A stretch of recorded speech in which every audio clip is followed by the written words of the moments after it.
I was recently promoted to an executive level position, and I'm worried that I don't have the stature and the presence to command the respect that I need to effectively lead.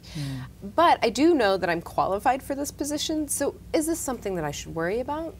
So you shouldn't worry about it, but do know that executive presence is incredibly important to your effectiveness as a leader. Oftentimes it's the difference between succeeding or failing in a job. I mean, if you think about it, if you don't have executive presence, you're less effective in building strategic relationships or influencing others to move important initiatives or just inspiring people to follow you. All of that leadership stuff. Exactly. But do know you do have the qualifications for the job.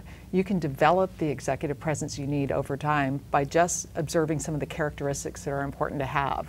And what are those characteristics? Well, it's interesting. As an executive coach, I notice it really varies from individual to individual and from organization to organization. But there are some fundamental characteristics that most individuals with executive presence have, such as a John Chambers with Cisco or an Oprah.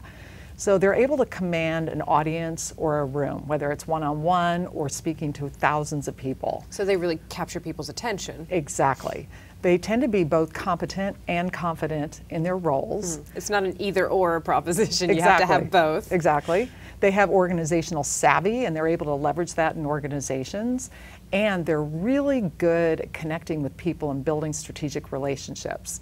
I think oftentimes it's a matter of looking the part. So it's having the look or wearing the clothes that convey the message that you most want to communicate. So the good news is that executive presence isn't one of these traits that either you have it or you don't. You can develop it. So what can I do right now to improve my executive presence? Great question. I would look for opportunities right away to present to a variety of audiences and get really comfortable with that. I'd find a colleague who can observe you and give you feedback so you can really fine-tune your presentation skills.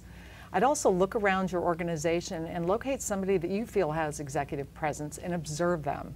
So what do they do that gives you the impression they have executive presence? What behaviors do they exhibit? What are they wearing? And model their behavior in a way that's comfortable and natural for you. And last, I think it's really important to be a domain expert and competent in what you do, because that will breed confidence. And in the end, confidence is an important ingredient of executive presence. In summary? In summary, executive presence can be learned. It's really important to understand the characteristics that a person with executive presence has. And executive presence doesn't happen by itself. You need to practice it in order to develop it.